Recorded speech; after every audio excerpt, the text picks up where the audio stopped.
Let's do it. Alright. So we went to see Justice League on opening night. Justice League, of course, being the fifth film of the so-called DC Extended Universe, the first appearance of the titular team on the big screen, and the culmination of the franchise so far. John, what are your thoughts? Don't watch it. Don't watch it at the cinemas. Just wait until it comes out on Blu-ray when you get the director's cut. Yeah, I think the same thing about the film, actually. Neither of us had a positive opinion on this film, let's say. To be honest, the film was originally 3 hours long, but then the Warner Brothers president put out a mandate saying it had to be no longer than 2 hours. Yeah, and that's including credits. And yeah, because this movie, including credits, is 1 hour 59 minutes. Yeah. So this movie has so much to do in an hour and 59 minutes. The whole idea of cutting down the movie to 2 hours wasn't necessarily a bad idea, but in execution, it just doesn't work at all. It's actually just horrific. The film has lots of transitions that just don't bleed into each other very well. The first hour is some of the worst editing we've seen, isn't it? Yeah, it's so bad. There's so many scenes in the movie that just don't flow together. They've been cut down. Yeah, there's no connective tissue between any of them. Yeah, the big problem with the film is that so the scenes at the beginning of the movie, the first half of the movie is really badly edited. The second half of the movie is a lot better edited. But the first half of the movie, there's obviously scenes that are missing between scenes, and you can tell because the cuts between the scenes are actually longer than they are for the scenes that were meant to be put together. There's a battle scene on Themyscira. Yeah, Themyscira. And you can tell the scene before it and the opening shot of that scene, they just don't go together at all. I don't know if it's because I wasn't paying attention enough, but near the end of the Themyscira chase scene, there was two people on horseback in front of Hippolyta. So Hippolyta uses an arrow to fire a mother box, but then at the end of the fight, she was the one who had the mother box on the horse. Yeah. So I don't know if it was that I was not picking it up or anything, but it was terribly edited so that. Yeah, there's a lot of confusing things like that. The scenes don't flow together very well. That's partially down to cinematography, but the editing is kind of down as well. Dire. It's if you've seen Batman v Superman, how the editing of that movie is just kind of yeah, it's comparable. Yeah. Yeah, it's made by the same guy, edited by the same guy. So it's all scattered all over the place. There's no cohesive structure to it. And in this instance, because the film has been forced down to a size where it pretty much shouldn't be, it feels very it's more obvious and more unnatural. It's very unnatural. Yeah, there's a lot of line edits. No, not line edits. There's a lot of moments in the scene where they've cut out lines. Yeah, and they've but it's so amateurishly done. Because I don't want to say amateurishly, but it's very tight. It's a very the editing in this movie is very tight. There's no breathing room a lot of the time. The scene where Bruce Wayne and Barry Allen meet for the first time is very much a very good example of this, because the scene itself is all in the trailer, which is a big problem with the film that we'll go talk about later. But in the trailer, there's a lot more breathing room to the scene than there is in the actual film. In the movie, the outside of the car, Barry Allen says something about just any random talking because he's nervous as hell beating Batman, and then he asks a question to himself, and then it just a hard cut to inside the car, and he's instantly so what's your superpower? It's just kind of jarring because you can just tell that there was more to be said before we got to that. And there's more to be said after as well. You can imagine that there's actually more dialogue, and it feels like there's more dialogue after that moment. It's it's unnatural pauses. Yeah, there seems to be a lot of jarring, very minor, abrupt changes. The climax of the film very much suffers from this at the same time. Oh yeah, there was after the movie came out and people were oh, this movie's so cut down and choppy and stuff like that. They kind of released this list, which we can't confirm is true, but we can speculate that it kind of is. From someone who claims to have seen the movie at a test screening at some point. Yeah, so take that with a grain of salt. But what he said that there was an hour cut from the movie, which there kind of was. Because everywhere says it's 2 hours 50 minutes. Basically, the hour being cut from the movie is pretty much confirmed. But they said that it was about an extra 15 to 20 minutes for the climax, which would make sense because the climax here is only like 13 minutes long. It's like a highlight reel of like, you know, when you watch a boxing match or like any like sporting event, and the team who wins gets like, when I'm not sure, like a sports channel, like a highlight of like the best moments of that team. It's like that. It's like the Justice League beat Steppenwolf, so they're showing all the Justice League's like greatest highlights from their fight. it's like the match of the day. Yeah, it's like match of the day, where you just like underplay Steppenwolf, so he has like very little offense in the fight. He looks like an absolute joke, and like Justice League just boss him. Yeah, the biggest problem with it is that it kind of reduces the amount of like urgency and the amount there's no stakes, there was no tension. There's no stakes and tension. You never feel like anyone's at risk of dying or like getting defeated. Even like when Cyborg gets his like, spoiler by the way, gets his leg ripped off, that's like still like nothing like, oh my god, they're gonna lose now, because like the next scene, like they've already fought off Steppenwolf again, and Batman's like mending his leg. Yeah, a lot of the problems as well, like with the editing, also kind of impact them from a narrative point of view, especially in the first half, where not really much happens in the first half that's particularly cohesive. Not even interesting, really. It's mostly down to the fact that we keep meeting characters who are at the beginning of their own character arcs, and we meet them all. They actually don't really have a character arc, and then somehow we're in the middle of the movie. Yeah, that's the funny thing. That's how you know there's been like a lot of this movie cut. Like a third of the movie was cut off, because all the characters get introduced. They tease you with a character arc. Like Cyborg had this whole like story arc that was getting developed, which was he used to be like a college like bound like athlete, and then like he got his horrible accident. Now he's like a robot monster freak. So he's like has like the dilemma of, can I still be a person in society when I'm like this figure and it's like broken? But in the film itself, we don't really get to see much of the arc. He just starts off with, I'm a freak, and then the Justice League are like, we need you, and he's like, no, and then suddenly he's on the team. Yeah, he's just on the team. That arc's never brought back again. Like, there's never a moment where he's like, I'm different now, but because I'm different, I can help the world. No, he just presses buttons and like puts like things in like machines and that. It's never brought back. The biggest thing is Aquaman as well. It's surprising. Aquaman gets like hardly any scenes in the movie other than him just being like the guy who gets like the first one to get beat up.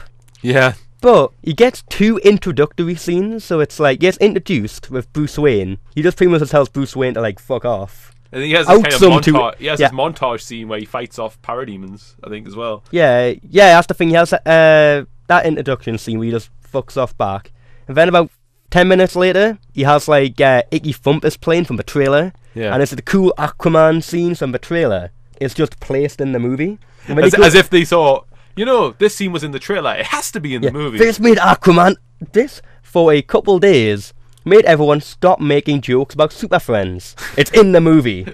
And so he has that scene. He goes to Atlantis for about a minute or something. Very conveniently at the exact same time that Steppenwolf appears in Atlantis to take the mother box. And then he just leaves, and then he never shows up again until the plot demands it. Yeah, it's a really problematic thing that... I mean, the only character I feel like didn't have that much of their arc cut down was the Flash. And even then... There are rumours that there were a couple of scenes with the Flash cut out of the movie. Was it? He had like a whole little sub thing with Iris. Oh yeah, Iris West. Yeah. Because you know at the ending of the movie where he gets like the job at Central City, and they kind of like the way they've kind of edited it together is that Bruce Wayne got him a job. I'm pretty sure that in the original cut, it would have been Iris that got him that job. Potentially. Yeah, but it's just like Iris is completely cut from the movie, so. It's really difficult to like talk about the movie in any real regard because of the amount of things that seem to have been cut out of the movie, the way that I think scenes have been rearranged. Oh, definitely. Yeah, so like the big problem with the movie is that like a lot of the issues that we can ascribe to it just seem to be down to the fact that Warner Brothers, the executives, have had their hands like all over it. It feels like a long list of producers' notes just kind of strung together, doesn't it? Yeah, it's like the fallout of Batman v Superman happened. They were like, oh shit, we put all the eggs on like in this basket of like, this is how we're going to do it. Didn't work. And then Wonder Woman became such a huge, like, and huge success. Huge and success. It's a much more it's such levity and. But yeah, this movie was like, you got to change it, just to get like it liked.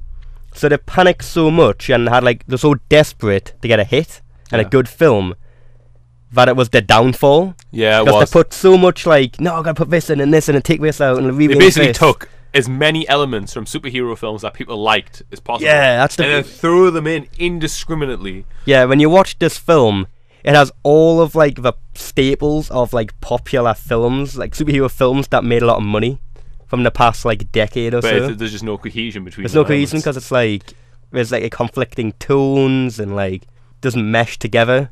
I mean, aside from our problems with like the executives, I think we should probably talk about some of the flaws that exist within the movie that would have existed regardless of the length. I mean, some of the cinematography is quite horrible. Yeah, the cinematography. There's one fight scene. The cinematography is very like jarring and like ugly to look at. Well, a lot of the problem with it is that it's not really supported that well by like good CGI and good color grading. The CGI in this movie is very like horrendous for the budget that it had. Yeah, and the problem with it is that it wouldn't be that bad to look at, but as you say, the cinematography looks so ugly, and like there's just nothing really nice to look at in the movie, and there's like red filters and orange filters over the last 20-30 minutes of the movie. Yeah, like there's like the Themyscira fight that was like clearly not finished. Getting made. There's a scenes where it just looks like a old PS2 game or like a PS3 game, and when you can see something so it's like so fake, it just kind of like takes you out of it because you're like, oh, it's not real. So the problem is that there aren't too many scenes where things are just nice to look at. Like there's a couple of really crisply edited and distinctive scenes that were shot pretty well at the beginning, but even those, yeah, like Batman's like introductory scene was pretty good.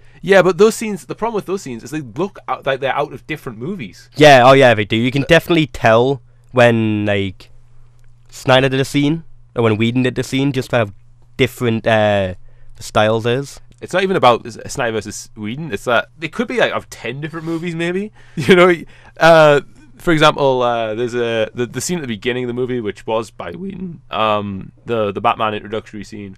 It looks like it's out of the 1989 Batman film. Yeah, you had the Batman 89 like theme in the background as well. Yeah, it looks like it's very gothic. Gotham looks really gothic in this movie. But then before that. Before that there was the mobile phone scene that's kind of like which ripped was like off an obvious from like rip off of their Homecoming, which you can tell is a reshoot because Henry Cavill's got the horrible lip. But yeah, as I said, the scenes don't cohesively stand together very well. Tonally, everything's very jarring. It's not just Snyder versus Whedon. I think part of it is like Snyder having a bit of a identity crisis, realizing that people didn't like Batman v Superman because it was too dark and too dour, and now he's trying to inject levity in the movie. It doesn't necessarily work with his own style of filmmaking, and then when Whedon adds more on top of it, it comes across as half of the movie being really dark, and like, half of it being like jokey joke. Batman's the perfect example of that, because Batman in the first half of the movie is very serious, like he's like gritty, and he's like he's like not like he's not he's humorless. But then the second half of the movie, he just randomly starts putting out jokes. Yeah, and it's like it comes out of nowhere. It's just like he's like bipolar or something. Part of it's because now he's surrounded by like-minded superheroes. But I do agree that it is a little. Yeah, it is a bit of a problem tonally. It's a bit of a mess. Ben Affleck himself doesn't seem particularly. He's not 100% invested. Which like he seems like he's quite bored during like a lot of the scenes. Yeah, he could just tie that down to like. He's just playing the character of Bruce Wayne. Yeah, and Bruce Wayne himself is quite a serious character. So yeah, he's kind of obviously Ben Affleck will seem a bit standoffish and a bit monotone anyway, because that's the character he's playing. But there are times where he just seems like he's looking off in the distance, or he's just staring for the nearest exit just to run away. It's a bit of a shame because he is a good Batman. Oh, he's a good Batman. When he's playing Batman, he does it pretty well. Yeah, he's not playing Murder Man like in Batman v Superman. And he just plays Batman. Like if you put him on like a rooftop, just made him like brood of a gargoyle or something. He is just Batman. Yeah, he does it all pretty well, and like he's probably the only one of the cast who I could actually complain about. Really, Ezra Miller's great. Ezra Miller's great. Like the character of Flash shouldn't have much to he didn't have much to go on with Flash because like a lot of it got cut down, underdeveloped. but he elevated a lot just with his natural like charisma and like charm. Yeah, I think part of it as well is though. We say Ezra Miller's great, but he is a bit of a divisive character. Of this movie. He's like, he's if you don't like Ezra Miller and the other films that he's been in, you will not like Ezra Miller. Yeah, he's like Marmite. You either love him or you're gonna hate him. Yeah, well, let's say he's much more reminiscent of like Wally West from the comic books. Than that's the weird thing about Barry Allen. It's the weird thing about the Flash. We always go with Barry Allen because he's like, I can't even say he's like the most like iconic one. He's Jeff Johns' favourite, and he's always involved in this stuff, so he's getting in. Yeah. But they always go with Wally West's character, which is the more like light-hearted, like jokey character. Instead of Barry Allen, who was in the comic books more a bit boring. Well, let's say he's more of a Superman kind of. Yeah, he's a bit like a by the numbers, like Boy Scouty kind of like thing. He's not like very jokey. Yeah. He kind of broods around. He's basically somewhere, but he's on the spectrum between Superman and Batman, really. Yeah. Isn't he? Whereas, like, even like the movie does it and the show does it, they kind of like get the name Barry Allen, but write and show the character Wally West. Yeah, and by the way, this is a very different Flash to the show. He's a lot more socially awkward, and he's a bit more. Let's say he's almost autistic like, here, isn't he? Yeah, I think there was a scene in the movie where they kind of implied that he was autistic. He's kind of socially awkward, and he says that part of it is down to the fact that it's kind of like comes with his powers, effectively. Where part of it he just sees everyone's too slow. Yeah, he says everyone's too slow, which is both a nice like way of tying his personality and his powers together without. it's a bit like it's a bit more subtle than Quicksilver in X-Men, where he's just like to be honest, he's on speed or something. Yeah, to be honest, I'm actually really surprised they never did a Quicksilver-esque scene in this movie. They sort of did, but it was very. It was quite nice because they had one scene, and this was in one of the fight scenes, which we're going to get on a bit later. But they did a scene where the Flash does have a slow motion running scene, and he runs past everyone fighting who's like now fighting also in slow motion. He doesn't really do much particularly. Like the same way Quicksilver does, where Quicksilver kind of runs around really quickly and fixes everything. Yeah. Instead, we see Barry Allen kind of touch a sword that is falling out of Wonder Woman's hands back into her hand, and then he immediately falls over and like completely crashes out of the scene. And honestly, I'm actually quite happy that they were that restrained with the way they did the Flash, because we could have easily have just, I could have went, list of things that people liked in comic book movies. Like check. Oh wait, speedster who fixes everything in slow motion. To a cheery song from the 80s. Check. Yeah, like they could have easily have gone that obvious and done it, but instead they did something a little bit more subtle and a bit funnier. I was actually kind of like Flash's character. I know I pretty much was like shit over the character before, for how underdeveloped he was, but he actually more if I think about it, he's actually the only one who actually has an arc in a way. Yeah, he's the character who's like lonely, awkward, doesn't have anyone like friends, and he's never really like saved anyone before. Yeah. And this one, he gets like a friend, he gets friends in the Justice League, he isn't lonely anymore, and he gets like the pep talk by Batman, which Batman, he's like, I've never done anything before, like I've never saved anyone, I've just always pushed people away and then ran away. Pushed people over, then ran away. Which is a great line. It's really funny, cool, yeah. Kind of his execution's great. And then like Batman's like, just save one person. Just save one person, and then you'll know what to do. And then the Flash like saves one person. Like he just says, right, I'm gonna do this. Runs in, grabs one random person, then he's like, I gotta save another one. During this like I think of like different opinions on this fight scene itself. Yeah, I think the fight scene's cool. You don't really like it. Yeah, this fight scene made me nearly be sick. I think it's not really well shot, but everything that happens in the fight scene I like. Yeah, but the way it's presented, there's so much just random visuals getting thrown at you, so many like awkward angles and like horrible cuts that it was like hurting my head and making me feel sick. That is a problem with all of the team fight scenes in this movie. Yeah. There's only 2. Yeah, I can describe the fight scenes, it's like a Michael Bay Transformers movie on crack. Yeah, like it's nowhere near as inconsequential feeling, and I don't think it's quite as badly shot, but the editing just kind of makes everything feel like you don't know the space in which you're in, and it's especially kind of bad in this part of the film because it's in such an enclosed space where there's 6 people. Well, at this point in the movie it's 4, but there's 4 people fighting against Steppenwolf, who's about 11 foot tall. There's hordes of like parademons. Parademons, and then they keep cutting away back and forth to different characters, and it makes things very confusing. Yeah, it's just going from like really fast-paced like action to really slow-paced, and then straight back to like fast. So it's like there's no like progression. It's just like one end to the other end. And then we'll go to slow motion, and then away from slow motion. Yeah, so it's like really like just quick. There's no like flow to it. Yeah, and I think part of it is down to probably the editing. Yeah, I don't know if it's part of down to the editing. I think blame here can be ascribed to Snyder a little bit.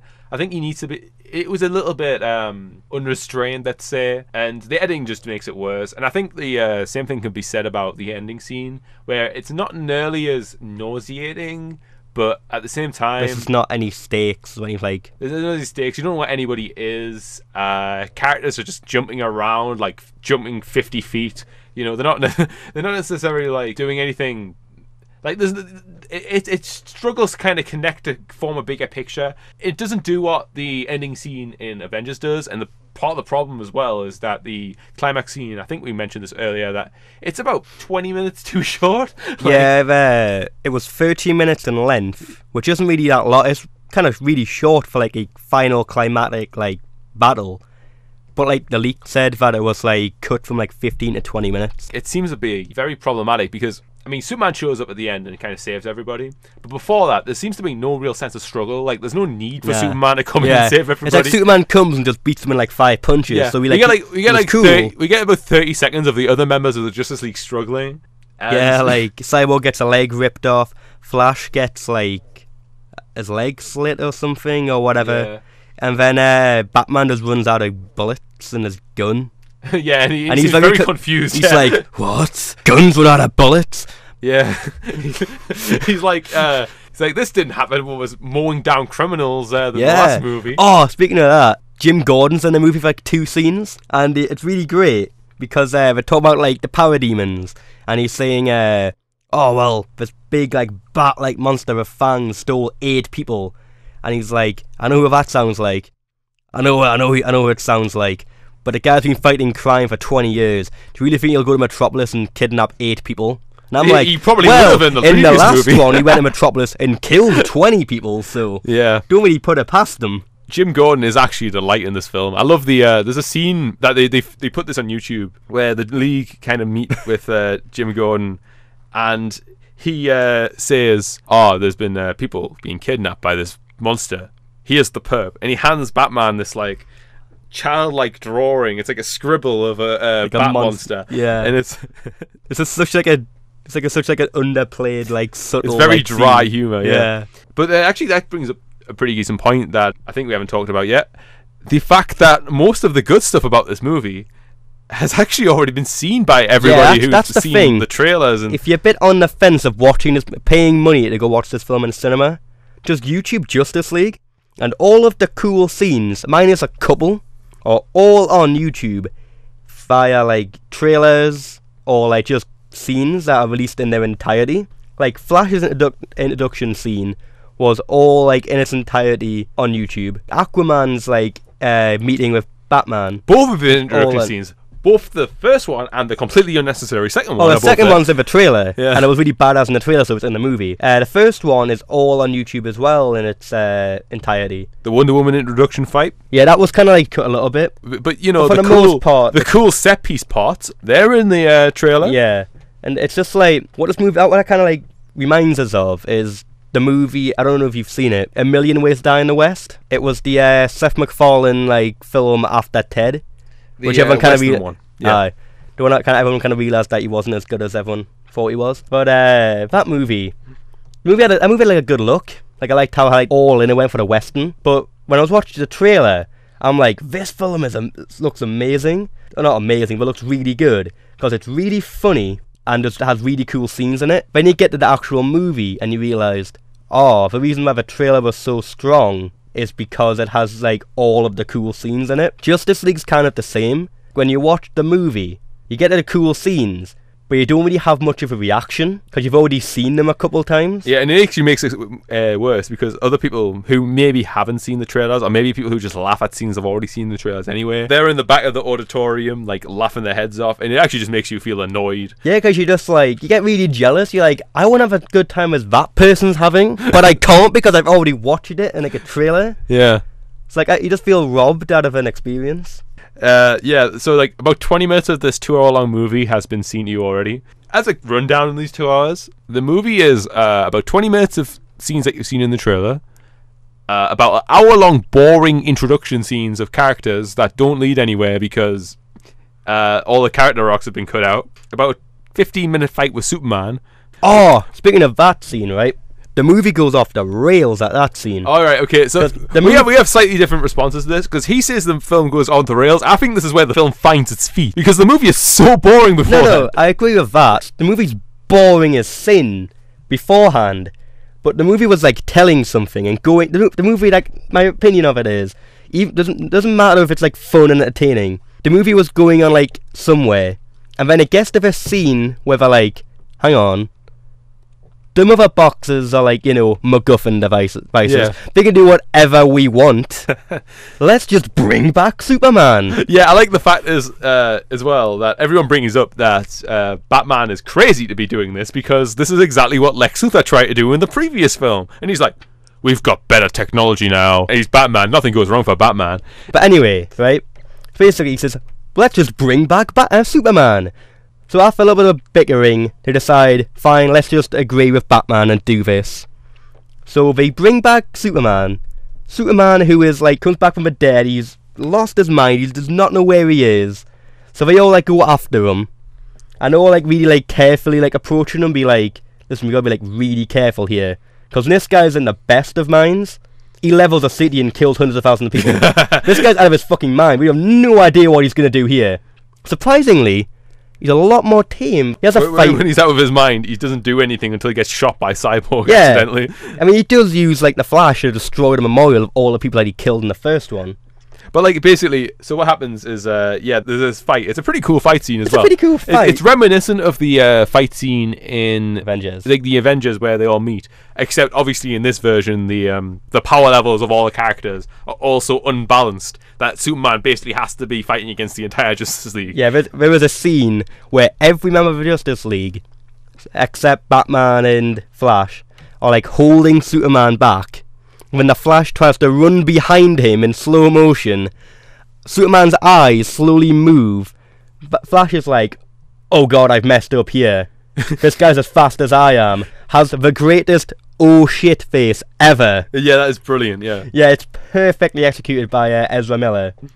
Yeah. Then Superman just like wrecks him. That scene was weird. It comes out of nowhere and it makes you go, what the fuck is this film turned into? Because then it gets even better. Because after that, Wonder Woman and Superman engage in a game of headbutts. Because they're headbutting each other, having really angry faces, like we're taking a really hard shit. Yeah. And then after that one, he finds Batman, grabs him, close up of Superman's CGI face, and then just very patronisingly and like condescendingly just shouts, "Tell me, do you bleed?" It's the most like it's amazing as hell. But after like that all like calms down, Lois Lane comes, Superman and Lois Lane fly away together. And you just left thinking, what the fuck was that Yeah, what scene? the fuck's going on? We're like, what the fuck's just happened? Yeah. And then everyone in unison hears like this noise and all turn around. And it's just like a teleporter like shooting up. And like Steppenwolf has just stolen the mother box.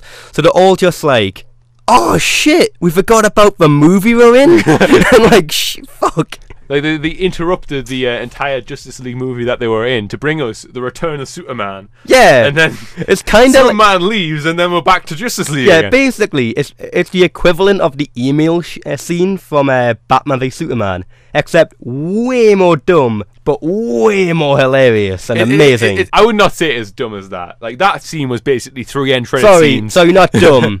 very schlocky and just unadulterated, just madness. It was pretty fucking mad, but it brings the movie into life, because before that you've got like it's a 70-minute mark or something. So when they bring back Superman, so before that, it goes back like 70 you've got like minutes. an hour of boredom, and it's so long. And that's the thing. You can get some kind. The thing is, more I'm talking about the movie now, I'm kind of enjoying the last like 30 minutes of the movie, not because it's good.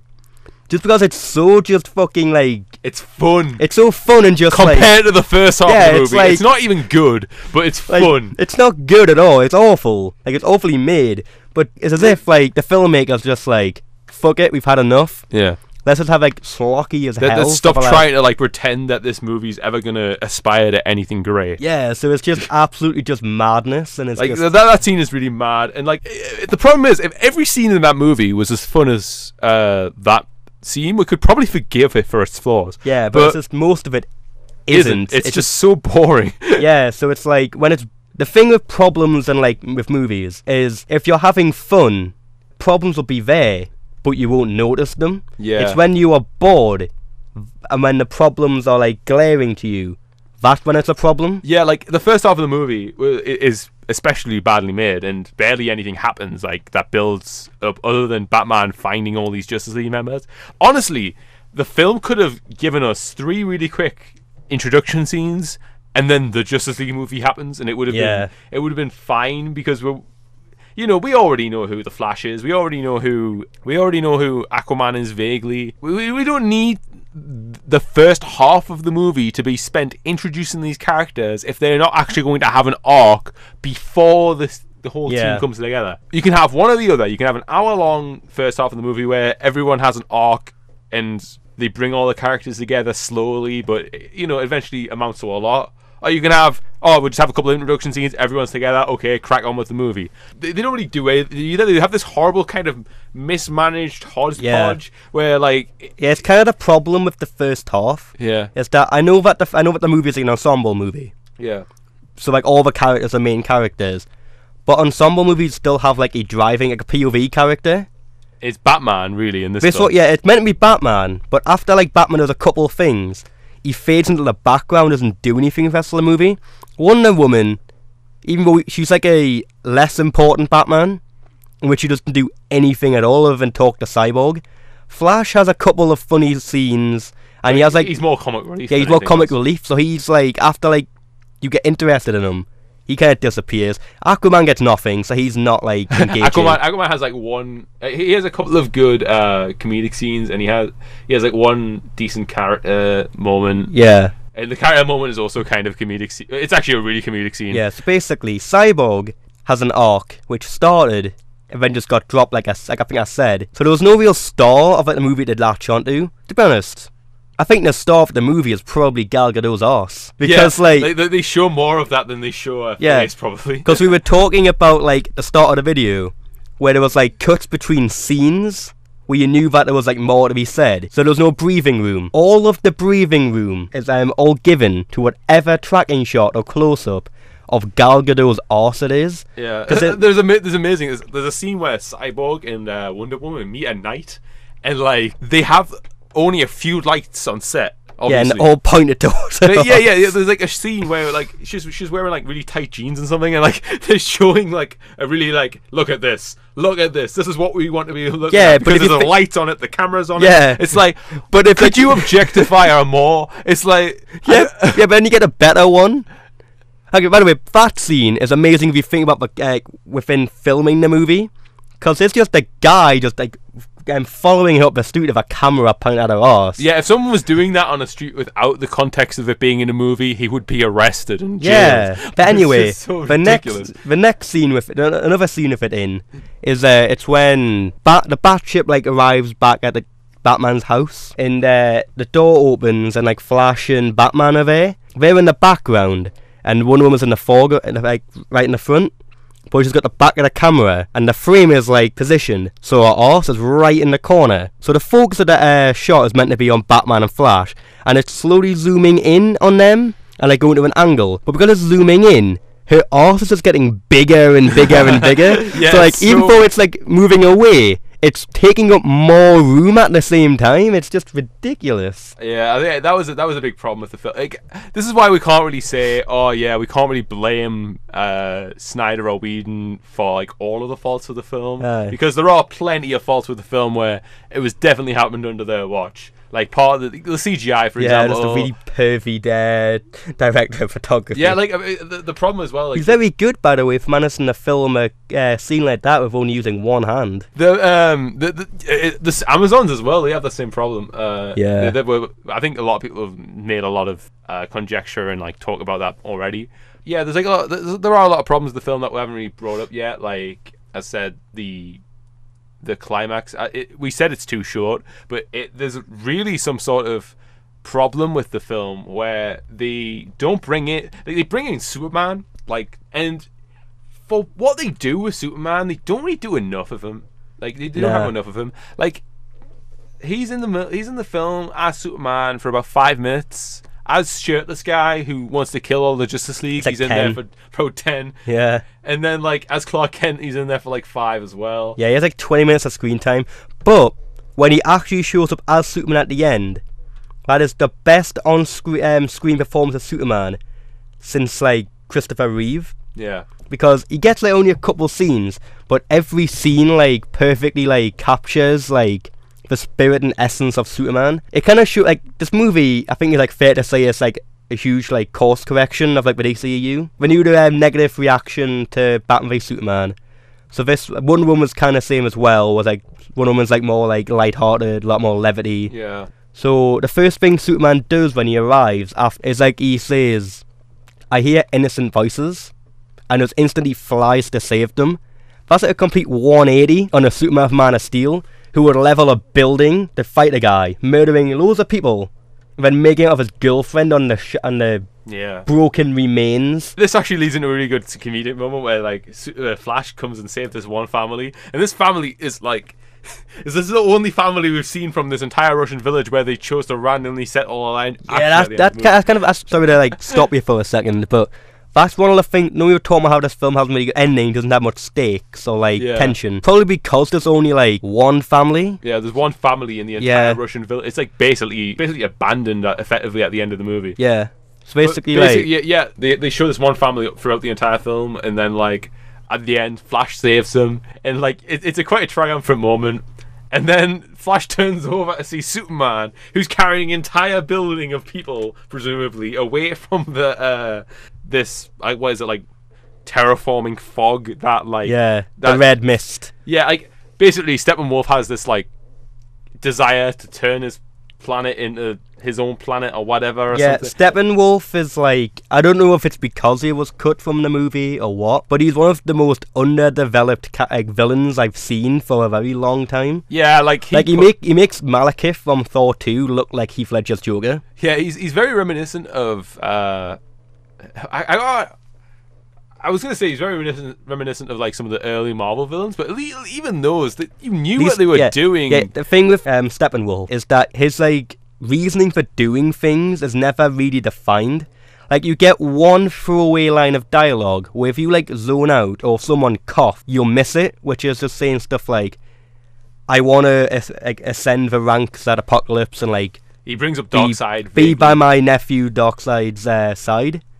But if you, like, miss that one line, which you'll never understand what he wants to do, but even then, we never really, like, expand on it. They only bring up his backstory as well in this horrible, jarring exposition scene, which is reminiscent of the one from Wonder Woman, except done, like, 1,000 times worse. Yeah. In which, okay, so Bruce and Diana are, like, they're walking in the park or something. I can't remember what they're doing. It's around Bruce Wayne's holiday home. Yeah, they're doing it. Yeah, around his house. He's asking about what the mother boxes are. He basically asks about what the mother boxes are, and he asks about Steppenwolf. And Diana starts talking to us in her normal voice, and then it very jarringly cuts to her expositing over, like, some sort of, like, as a voiceover at a very different volume. The sound editing here is horrible. At a very different volume, she's expositing over this flashback scene, which she obviously wasn't there for. Oh yeah, definitely not. So it's a flashback that she's not even having. in which she like shows, which she talks about how like all of the humans and Atlanteans and Amazonians all banded together to stop Steppenwolf the first time and seal him away. And by the way, they never explain how he got out. He just did. Oh, he never sealed away. He just he escaped. Like he escaped and went back to Apocalypse. The thing I like about that scene as well is that the first time he actually had to fight, he brought like millions and millions of CGI monsters. But then when he fights for Justice League, or when he comes back the second time, like if you lose like a massive fight, like a war, you'd come back the second time with like double the army, not like 30 people. He got destroyed by like about 100 million people the first time, yeah, and then like now he's getting... Yeah, hang on, there's 7 billion people on this planet. About a couple hundred. Yeah, I think now it probably stands to reason that like Steppenwolf is not the greatest thinker, because he's just kind of made things even harder for himself. And the worst thing is, like, he's probably one of the biggest problems of the movie outside of like the actual production problems, because he isn't required to be anything special as a villain, right? We can have an excuse villain, right? It doesn't matter, because the film is about us seeing the Justice League on the big screen. That's what we're there for. That's what we're excited about. But he's not even a good excuse. He's a shit excuse villain. It's like he's very lazy. He's very lazily conceived. Yeah, like the thing that the least you should do for a villain like this is just give him defined goals and reasons for doing things. I just make him menacing. Yeah, make him menacing. Like give him a presence. Like I don't know. I think it is because he was completely CG, and the CG in this movie, even though it was like the second most expensive movie ever made, the CG is like really bad in places. Yeah, it's like mainly on Steppenwolf. Yeah, like Steppenwolf is bad CG. His face does not look like it's actually there. He has no like personality or no like presence about him. So whenever you see him on screen, you just be like, I don't fear you. I have no opinion. I have no like reaction to you, because I just know you're gonna get beat at the end. When that last fight happens at the end, it's over so quickly, and he literally dies to like a few punches from Superman and Wonder Woman. It's like basically Steppenwolf is a god, and they're basically saying like how the film ends is like the second his like axe gets destroyed, he's now just like weak as hell. So it's like it's very convenient in the sense of once you lose his weapon, that's it over. Yeah, it is a bit of a problem with the movie. He's really weak. Also, just down to the fact they chose Steppenwolf of all the villains as well. Yeah, Steppenwolf isn't even like a big character in the comic books. The only reason anybody knows Steppenwolf's name is because he usually stands next to more well-known characters. It's a kind of a holdover from when they maybe or maybe not kind of like expected this to be like a 2-part film. Yeah. And like, yeah, it's a bit of a problem, and I don't know how they could have really fixed this. I think all they need to do is go, Steppenwolf, just tell us what he wants directly. Show him doing something that is actually menacing, other than, wave through characters that we don't care about. Yeah, I do think it would be a lot more interesting if they chose Calabac instead of Steppenwolf, because Calabac in the comic books is Darkseid's son, and he's like an interesting character. He always wants to be like loved by his dad and stuff like that. So he actually has like a goal there. Be like, I want to get like my father's attention, and I want to rule my own apocalypse. I think the best comparison to this is if we compare Loki and in Avengers, where Loki, we know he's not doing what he's doing in Avengers of his own back. He's under the orders of somebody else. He's under Thanos' orders. Yeah. But at least in like that movie, he has his own goals. He has his own. He has a personality. He actually has like a character. He has like a charisma about him. Whereas here, I think it really just feels like he's just a villain. As a villain, he's an excuse to just not have Darkseid in the first movie. Yeah, he's basically just like the villain who does the generic villainy things because he's a villain. But like they just want like you said, they just want to have a villainy villain who is like Darkseid, but not like Darkseid, so they can build up to Darkseid. He's just so ill-defined. He's so weak. Like, he's not as powerful as Zod. No. Like, which is weird because like. Yeah, Superman beat Zod in the first film. It's so he's not as bad. He's not as strong as Zod, and you can't like Steppenwolf. You can't hate Steppenwolf.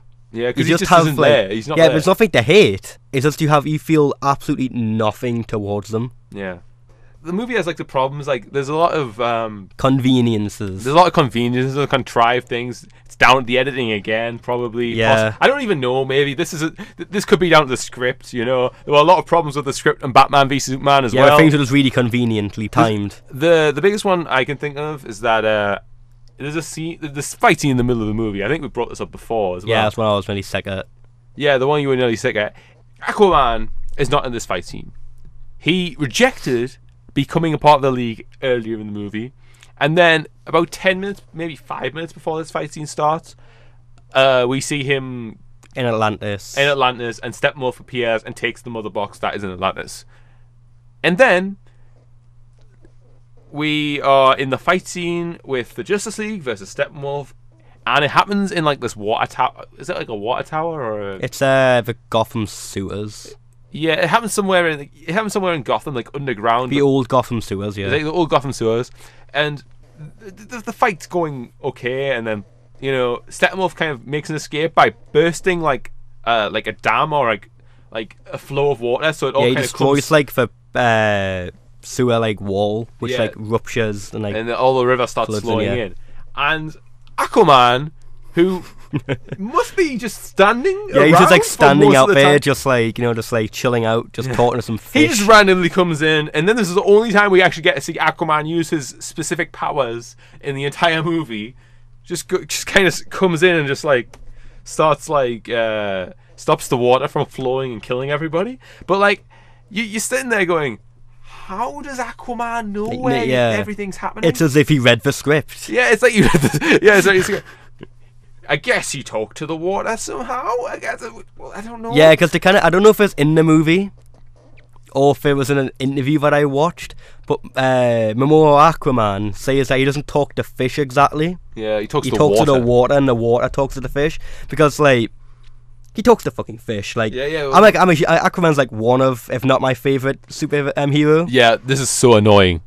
John just loves Aquaman. I don't know why. Aquaman is cool, damn it. Okay, but like no. But anyway, right? He's very misunderstood. Anyway, Aquaman, like, he talks to fish. He doesn't say like, "Oh, how you doing?" like fish. It's more in the sense of like psychic thing, it's more like Professor X, like, to me my X-Men, like, to me my fish, kind of thing, like like that kind of thing. Yeah. But yeah, it's just kind of weird that he says I talk to water.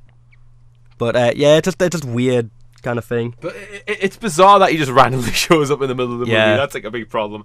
And then what else? It's like similar things happen to Cyborg as well. I think we've talked about how like his arc goes nowhere, but nothing, just cut it all. Yeah, he literally says no, and then immediately in the next scene he just comes back and is like, yeah. I mean, they kind of like explain it because he gets home and his dad's missing, so he's like, oh well, I gotta go save my dad now. Yeah, but it's not even that he just comes there to save his dad. He's just suddenly okay with being a member of this this big team. It's like it's as if he had a character like moving moment somewhere that we didn't get to see. Yeah, I know. Yeah.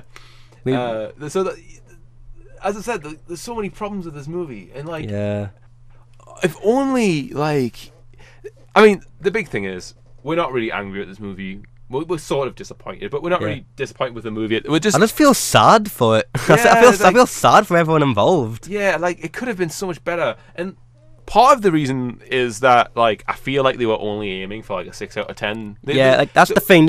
Warner Brothers doesn't give a shit about the quality of the movies. They just want to get $1 billion. So if they do anything that would get them $1 billion.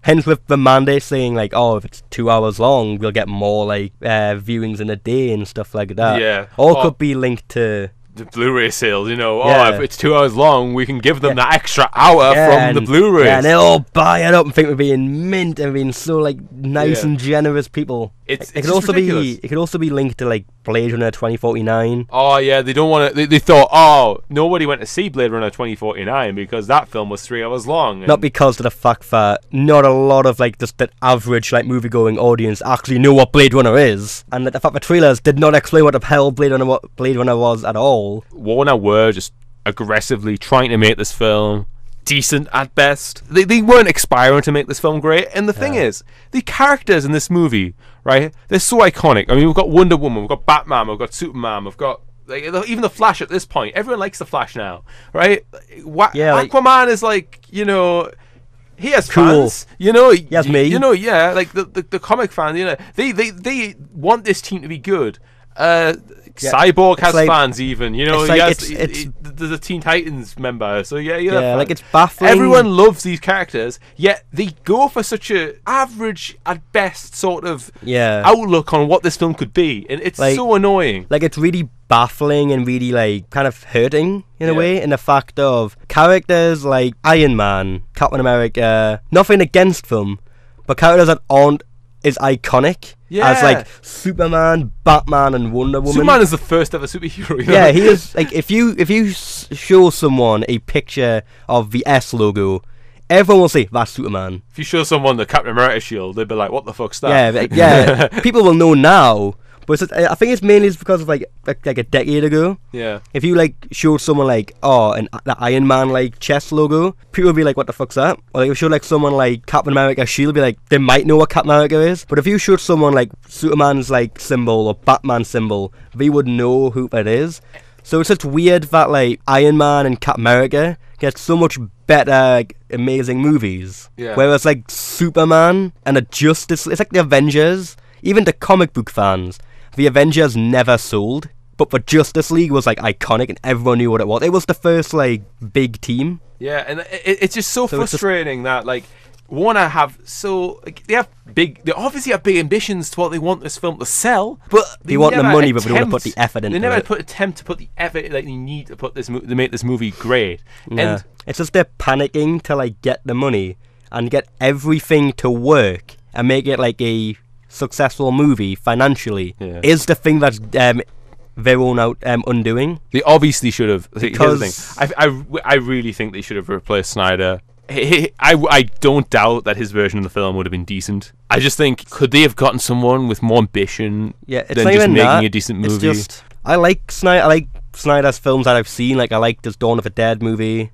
I liked his Watchmen. Even when his films aren't good, this one doesn't have it. This one doesn't really mean it stand for anything, really. Yeah, and it's half of it's gone in the editing room. The other half is just because Warner didn't really aspire to make anything great, you know. Yeah, but it's just that like Snyder has like a vision, and like if you hear like interviews of Snyder, his likes and like of superheroes or stuff that are really gritty, dark, ultra violent, and very like R-rated. Yeah. Hence why he likes like 300, and he loves Watchmen, he likes Dark Knight Returns. Snyder's approach and like vision of superheroes doesn't go with like Superman, Wonder Woman, or like an average Batman, because they're very hopeful, like optimistic characters. And Snyder's, you can get that. You can get Snyder's more like cynical. You can get that connection. You can get Snyder with a cynic. You can have a cynical version of these characters, but you can't just deconstruct these characters if we've never seen them together in the first place, can you? Yeah. I just feel like they could have done so much better. They could have,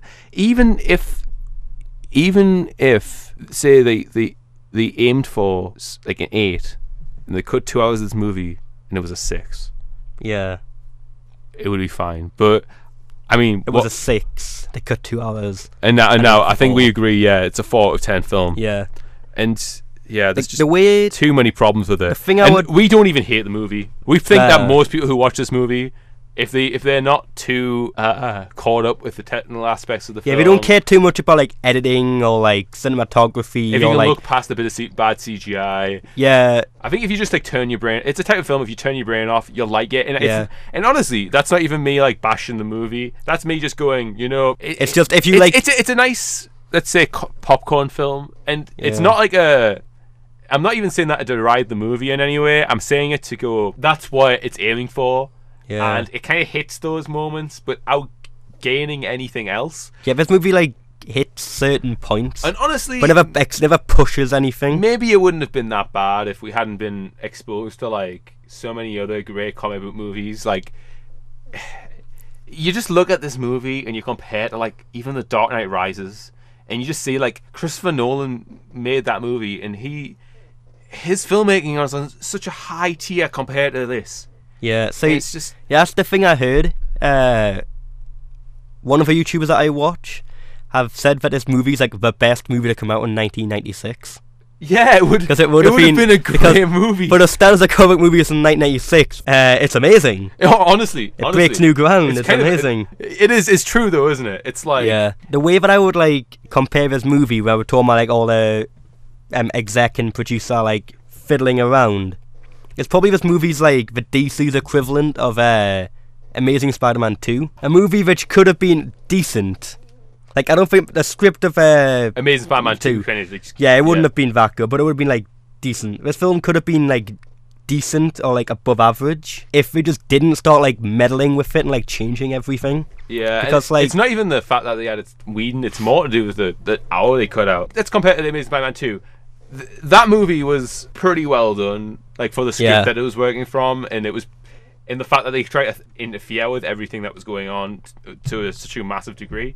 And Warner's kind of similar here, where they've obviously mandated so many extra changes. They bring in extra people. Obviously, Whedon replacing Snyder wasn't a Warner Brothers decision. Yeah, it's because of family problems. But the fact that they chose Whedon very much shows what they wanted.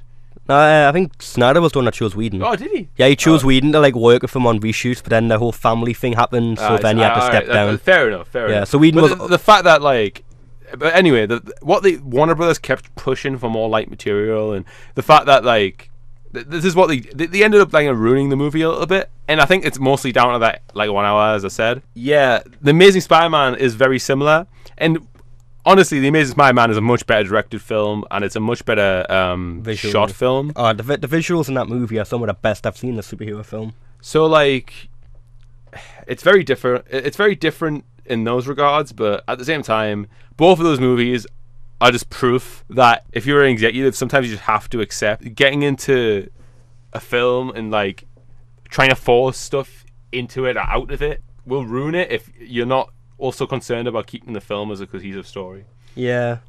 So, I mean, we've covered all the positives, I think. We've covered how much we like Barry Allen. Barry Allen was it was a breath of fresh air in the movie. Yeah.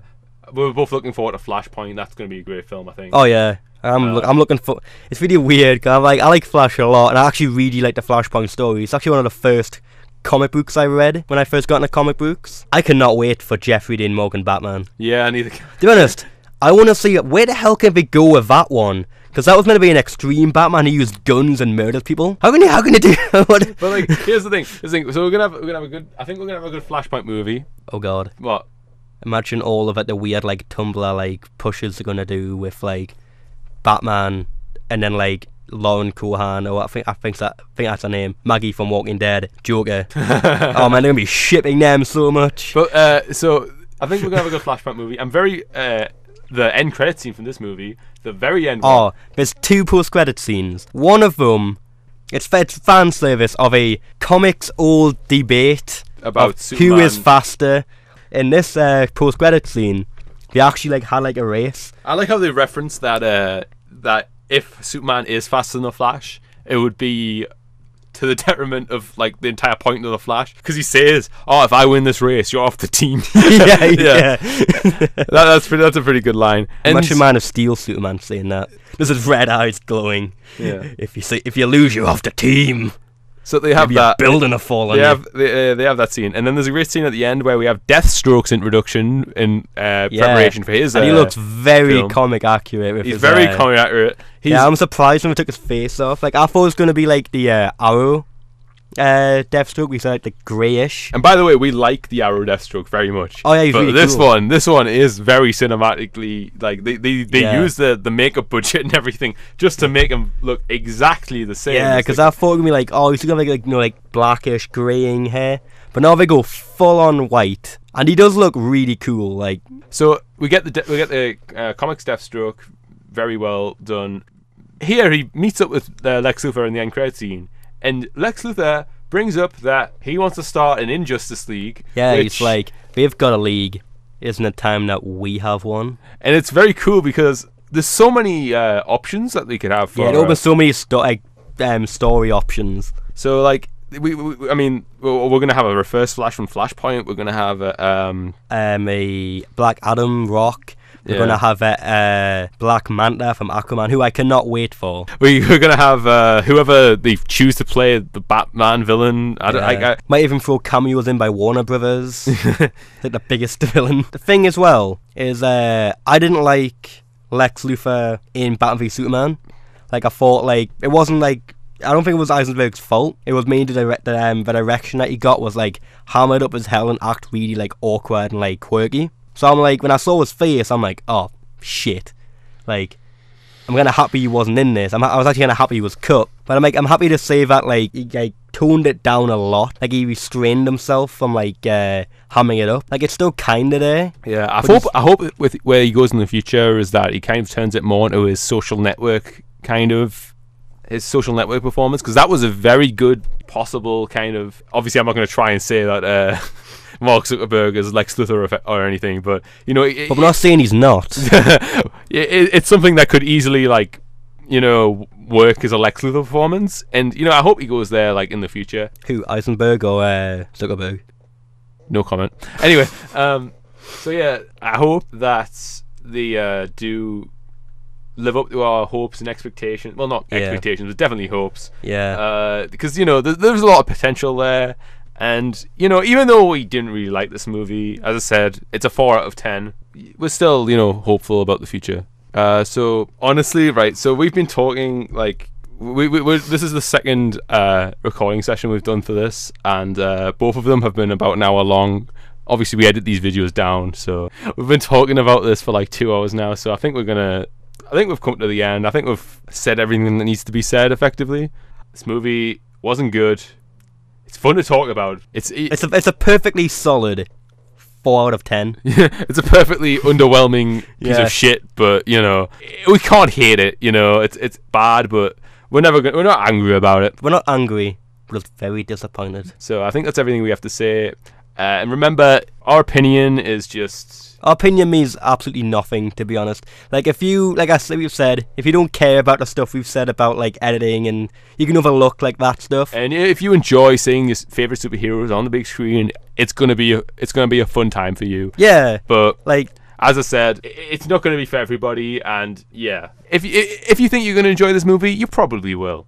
Just remember to like and subscribe our page, please. Yeah, like and subscribe to our channel, and also give us some suggestions on what you want to hear from us next, because we don't have that much in a way of films we want to look at, and we have a couple of ideas. We want to do an end of 2017 list, and we want to do a Christmas films talk, but you know, we don't really know what we're going to do next. So anyone has any suggestions or comments or thoughts, leave them down below.